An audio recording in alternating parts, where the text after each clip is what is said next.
Greetings and salutations, friends. And it's Wednesday, so you know what that means.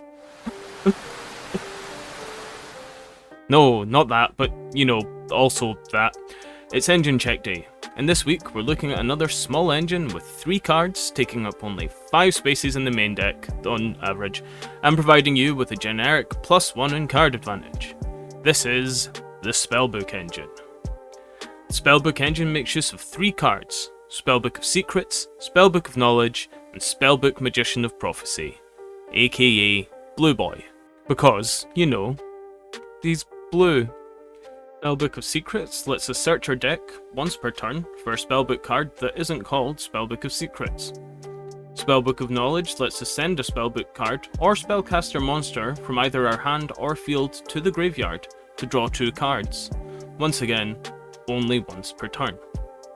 Spellbook Magician of Prophecy, when normal summoned or flipped face up, is basically another Spellbook of Secrets, except only searching out spellbook spells rather than spellbook cards. Let's have a look at the basic play with the engine, what makes it a strong inclusion, and where it best fits, as well as ratios and little optional things.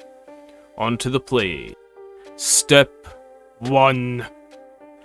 This does depend on what you start with in hand, but let's say all we have is Spellbook of Secrets. We would activate Spellbook of Secrets to search out Blue Dabba Spellbook Boy and add him to our hand. Step 2. Normal summon Spellbook Magician of Blue and activate his effect searching out a Spellbook of Knowledge. Step 3.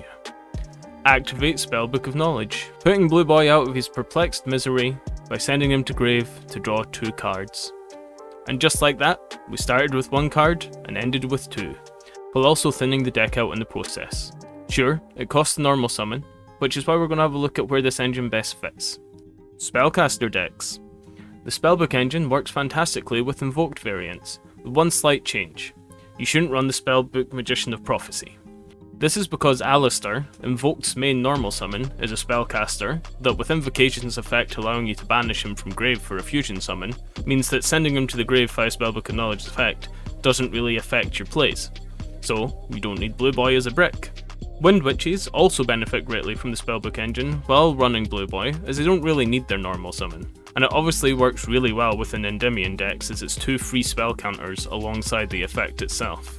And finally, Sky Striker can also benefit from the added spells engrave to get the extra effects off their own spells that require having 3 or more spells engrave. Ratios.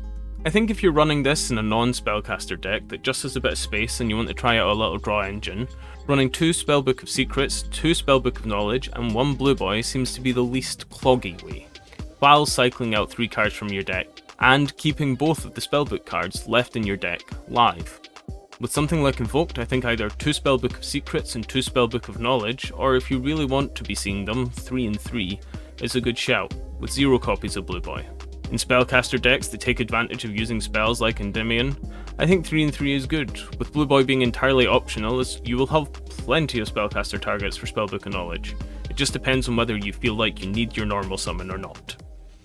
And that pretty much sums it up for the Spellbook Engine. If you've enjoyed the video, subscribe to the channel, turn on notifications and leave a comment, or you'll live your entire life as confused as little Blue Boy is here. Until next time friends, Treeborn Frog, checking out.